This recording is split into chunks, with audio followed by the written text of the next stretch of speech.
Welcome to Entrepreneur State of Mind. I'm your host, Dr. Dale Caldwell. I'm here with Andy Bluestone, who is someone I've known for a while and has become a good friend. And so, Andy, welcome to the show. Nice to be here. Thanks for having me. Well, it's great to have you. I've been really looking forward to this discussion. I know a lot about you, but I want to learn more, and the audience, will learn a lot about you. So I always like to begin with where'd you grow up, and how'd you get up into this business? I didn't grow up too far from here. I grew up I was born in Colonia. I grew up in Edison, New Jersey. Okay, not far. And my father was in the dry cleaning business. He had a bunch of dry cleaning stores in Colonia and Rawway. Oh, really? Oh, Central Bluestone Jersey. Cleaners, yeah, Central Jersey. I grew up in bins in the back of the laundromat, so to speak. Did you start as a young person sweeping floors and all that stuff? Yeah. As a matter of fact, I was always ambitious to make money. I don't know what it meant, but cutting lawns and taking my lawnmower out of the garage and moving around the neighborhood when I was 13, and of course shoveling snow in those days. Right. The streets weren't even shoveled very often, but we used to sleigh ride down the middle of the street. But the paper routes. I always did a little something and worked with my dad in the dry cleaning store as well. So you've had this entrepreneur state of mind ever since you were a young child. And it's amazing how many people start out doing sweeping floors, other things, and they grow up. Their whole life is around entrepreneurship. And so you started early. Now, what about college and then after that? I was recruited to a little school up in Connecticut called Quinnipiac College, Hampton, Connecticut. Very well. Had a little tennis gig going there and a small little scholarship, so they recruited me up. I thought it'd be a good idea because I think the school was 6-to-1 women to men. It was a nursing school, but also I thought I might want to be a physical therapist. But after a few biology courses and science courses, I figured this is not for me. I then transferred to Hofstra University and had financed in finance and majored in finance and economics. Excellent. Well, Quinnipiac, I grew up in New Haven, Connecticut. I was born in Boston, but Quinnipiac was one that was a small school and nothing, but then they had the pole. So they really have become an entrepreneurial kind of organization, much more so than most universities. And then Hofstra is obviously a great school. And so right after Hofstra, what did you end up doing? Yeah, so my father moved into the insurance business, and he's doing very well for himself. So I was looking for a job right out of college, and his boss my father said, why don't you go meet this guy Al? He's a good guy. Maybe you should come work for Al, right? So he gave me an interview, and he said to me, I guarantee you that you'll make $15,000. This is 1981, $1,250 a month. And if you earn anything above that in commission, you get to keep it. Nice. So the first, I'm 22 years old, the first 3 months were miserable. In those days, Dale, there was such a thing called the telephone book. Right, exactly. Yellow pages and white pages. Cold calling, huh? And I was dialing for dollars. Dialing for dollars. 6 to 9 at night, and it was impossible because, I was a kid, nobody was answering the phone. If they did, hang up. So somehow I got very lucky, but I moved into New York, and I lived in the West Village. And I used to get home, with my buddies 1, 2 in the morning, and we used to go have, we were eating just to, fill our bellies from all the alcohol that maybe we drank, Exactly. And other people were actually coming to work. It was by the meat market down on Horatio Street. We used to go out to this little restaurant called Florent. And I'm noticing people are just getting their day started. They're coming in for breakfast. We're, having the munchies and going to bed, right? You're going to bed, exactly. So I said to myself, maybe I'll just call on these guys. So I put a tie on one day, and at 4 in the morning I started going down, and this is the meat market, the meat packing district today was much different back then. There were actually slabs of beef on the streets. Real meat out there. And there were people going to work, 2, 3 in the morning, starting their day. And by 6 in the morning, all the trucks would show up with the beef. They'd unpack it, they'd put it inside the warehouse, and then the restaurateurs would come in and select their meat for the day.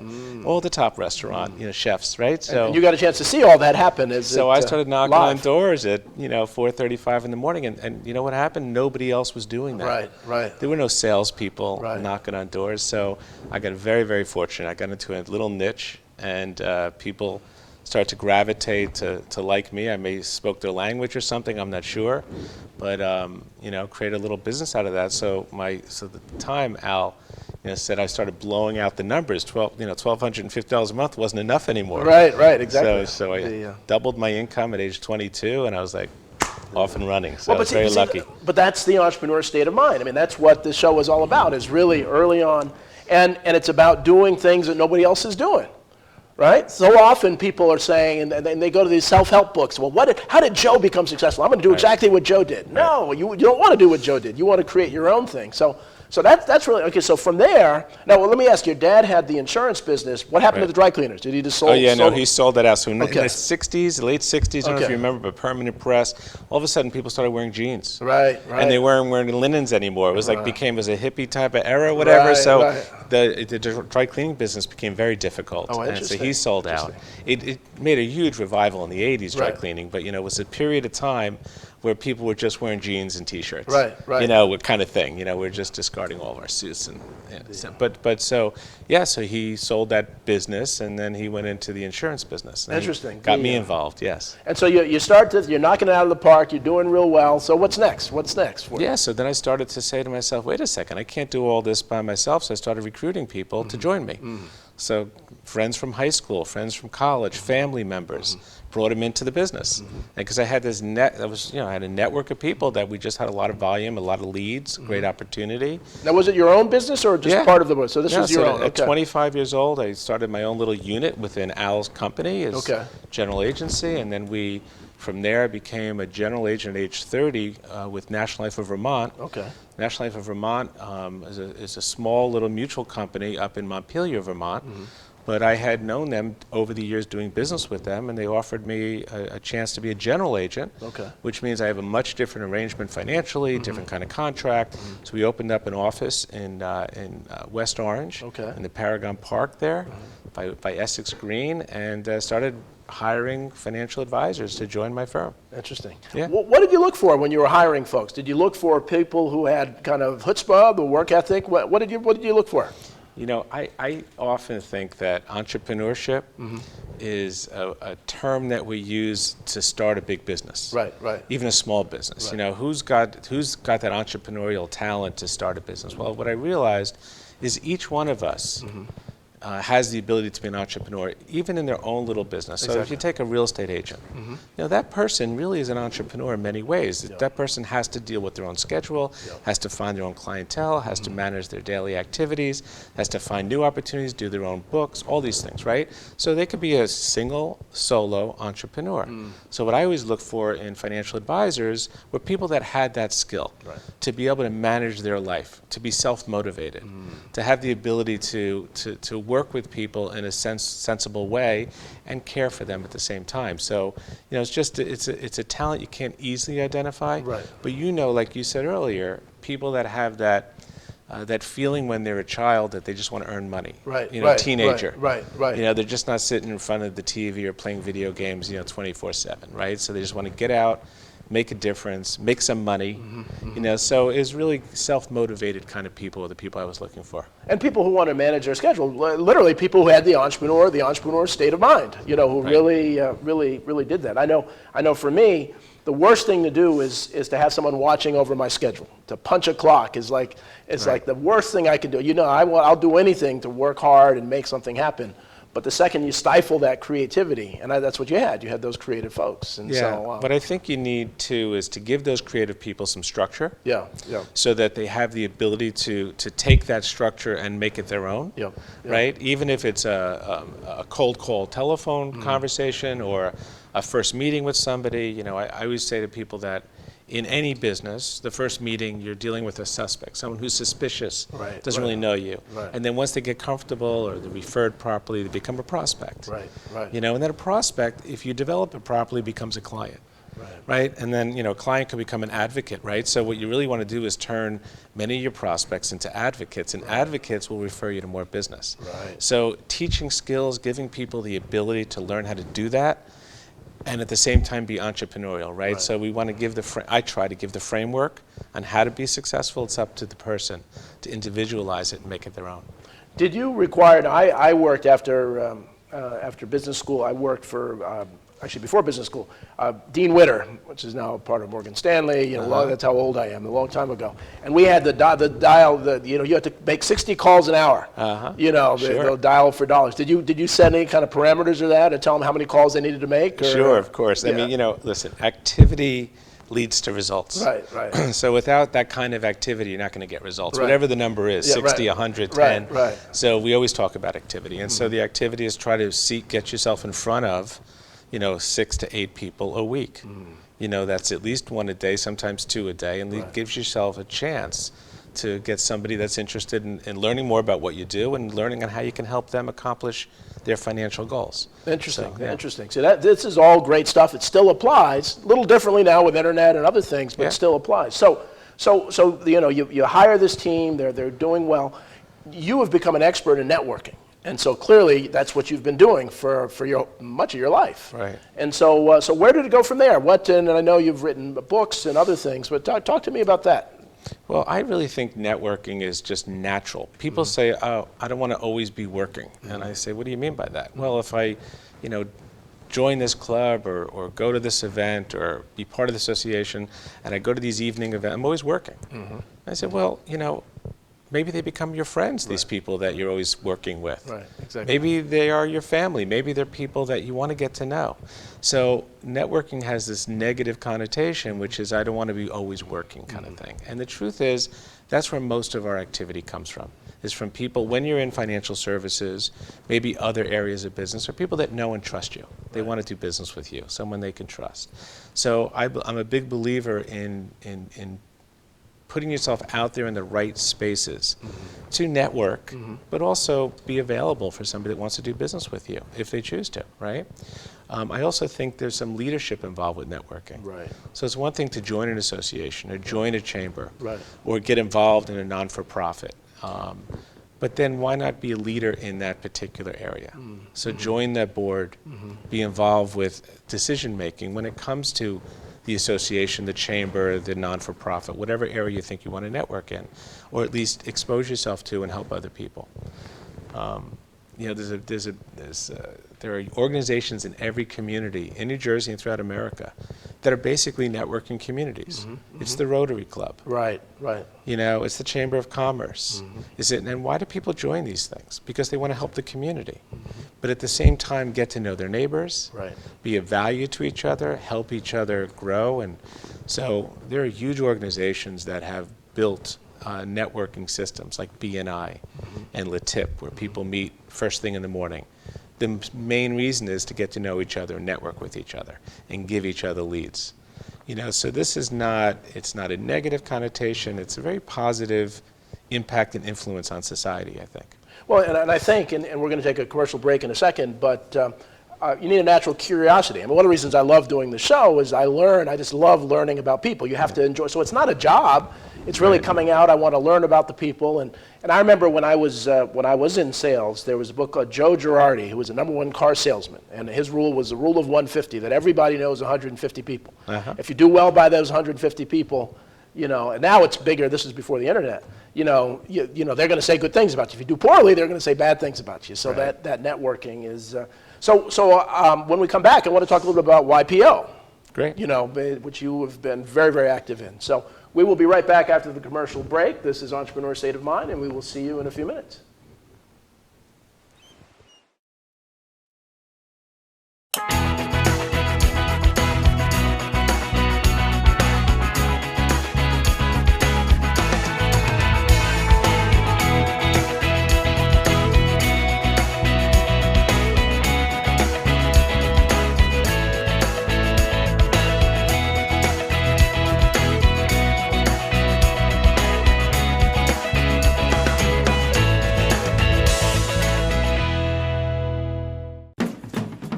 This plus this equals this plus this and this. Don't drink and drive. So, I'm kind of new here, but I've noticed a trend. My human does this funny thing where she goes around and gets all my toys, and then she hides them in that basket by the door. But it's always the same basket, and it's always in the same place. And then she acts so surprised when I find them, but, she's putting them in the same basket. Again. It's like, hello, that's where you put it last time. You were the worst at hide and go seek.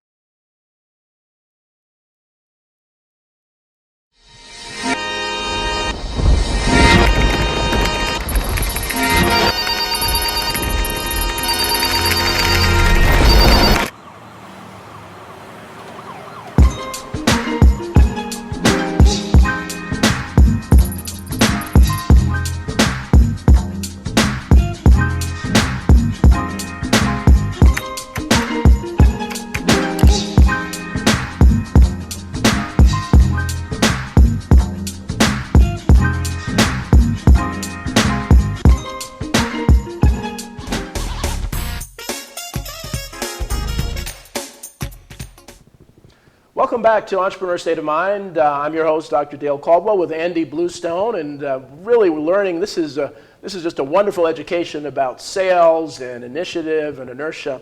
But Andy's involved with a lot of wonderful organizations, and one of them is YPO, and he's just going to give a real brief overview of this organization. So tell us about YPO. What does that stand for, and what is this organization about? Yeah, well, I'm not so young anymore, but it's the Young Presidents Organization. You are young. And when it started in the late 50s, the idea was that entrepreneurs, business owners, really didn't have a lot of people to talk to about learning from each other about issues in their business. They had professionals like accountants, attorneys, but no peers that they felt, or we felt, that you could actually talk to about some issues that come up every day with employees, with bankers, with accountants, with economy, with tax laws. So this organization was formed in the late 50s and still thriving today, but the idea is to help each other grow through knowledge, right, through education and leadership skills. And so now it's something 20,000+ people around the world are members. Wow. It's very international. And you qualify by having a business, a certain size business, certain amount of sales volume, certain number of employees.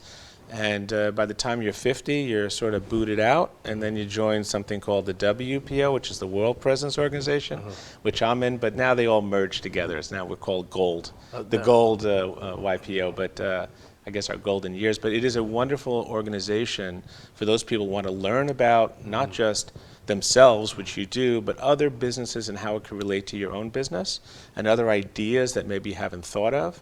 So I always encourage people under the age of 40, now I think it's 40, 45, you can join and try to look into it and see if it would be of value to you. And you've introduced me to some of the folks who are part of it. These are some of the most brilliant entrepreneurs out there. So if you have a successful business, it's something, look up a local chapter and think about it. Yeah.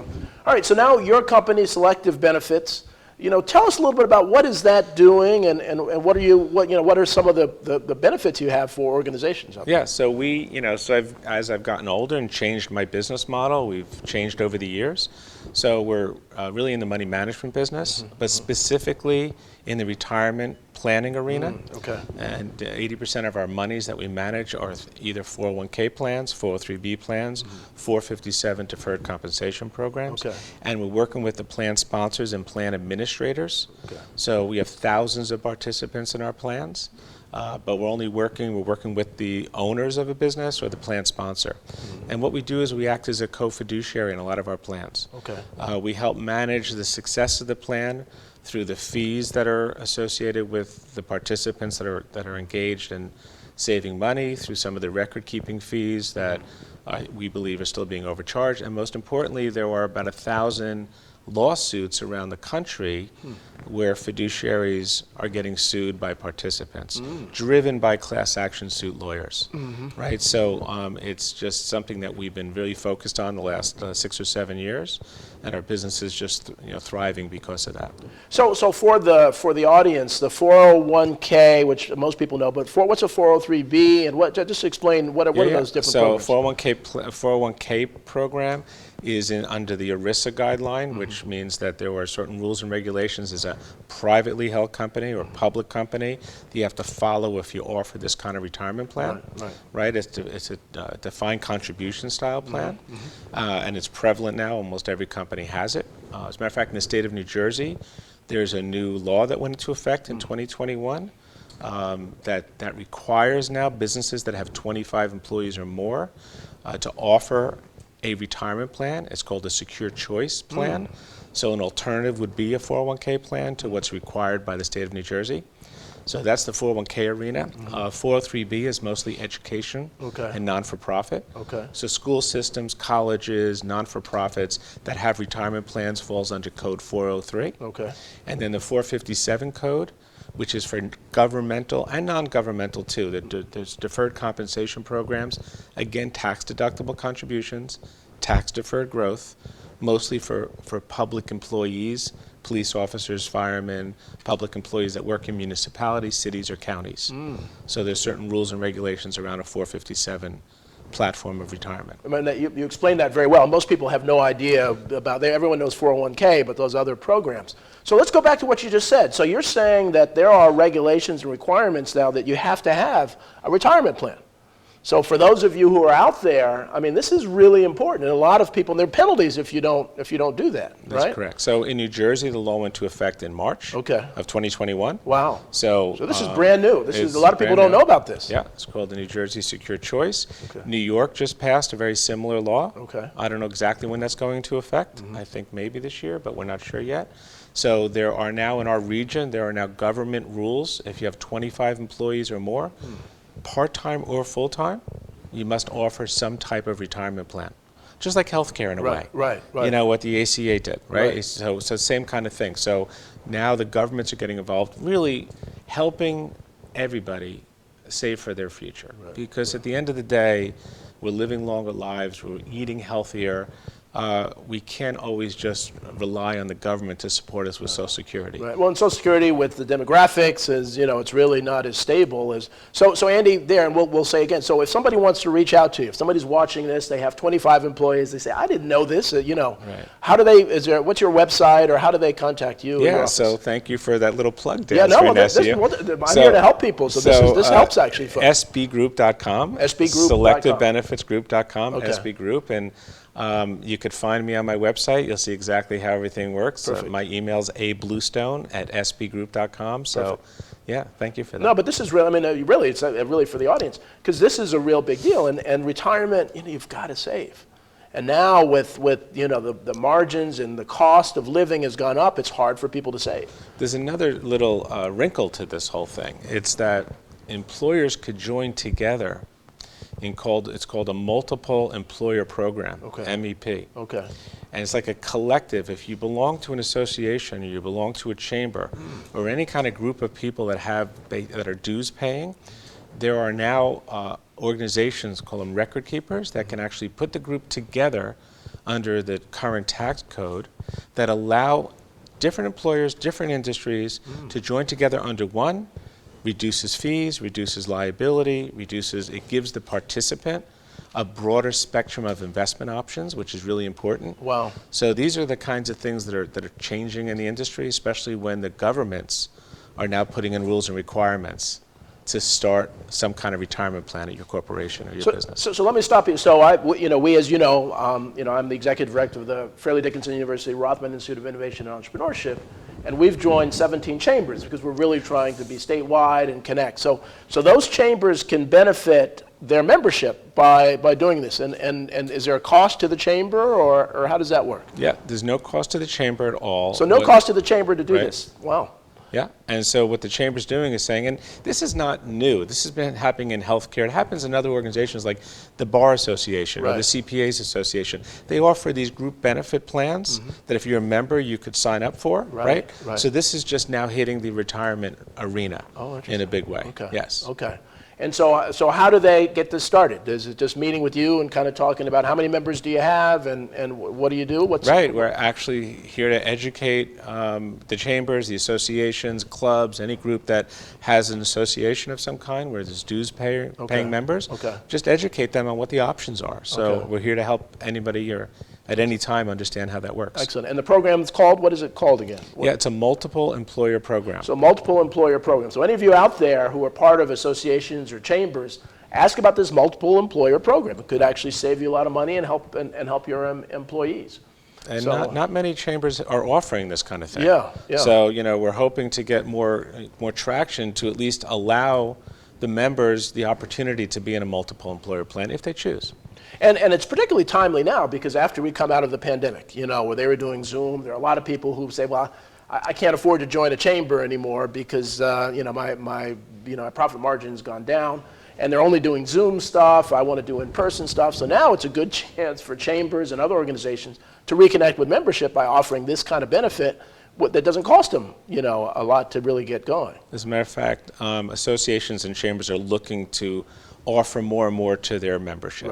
Right. And for that exact reason, because how many are coming back full-blown in-person meetings, it's going to take a little time. So offering other programs that are available through the associations, through the chambers, offers the chamber the ability to give more to have more on their platform. So it's a good time to look at it. Wonderful. Well, thank you, Andy. That's really great information for the audience. So now, what other things are you working on? You're working on a whole bunch of different things around the country. What other projects are you So, working on? listen, we're really focused on our core business, Right. which is helping the participants that are in all of our plans really meet their needs of retirement, really gain their needs towards retirement.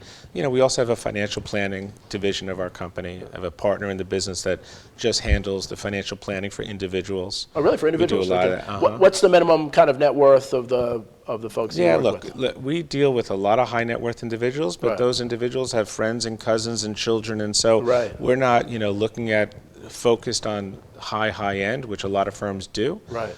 We're focused on helping people that are seeking our input, our knowledge, our information. Wonderful. Yeah. Wonderful. I just got the signal we only have a few minutes left. This always goes quickly, and we could talk for another hour.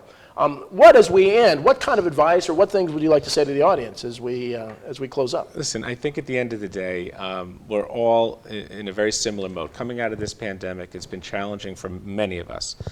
Thank God, those who are listening, those that, we're here, Dale, that, we came out the other side and things looks like things are coming back, to normal, right? Absolutely. But I think we have to think, I would like to think about, a little more about our future and what we're leaving behind, and make sure that we have our wills, our trusts, if you need one. Our family is set up the way you want it to be set up. Right, right. So, we're real focused on financial planning and estate planning, and I think everybody should think about, do you have a will? Is it properly set up? Do you have the proper liquidity if you live, die, or get disabled? Make sure that's set up properly. Are your kids cared for, if you have young or older children, the way you intended them to be? So I think a little more focus on yourself and see that your life is in order. Wonderful. It's a good time to look at that and make sure you're where you want to be. Well, Andy, I want to thank you very much. I want to thank the audience for watching Entrepreneur State of Mind. A lot of great information. And we will see you next time. Take care. Thanks again, Andy.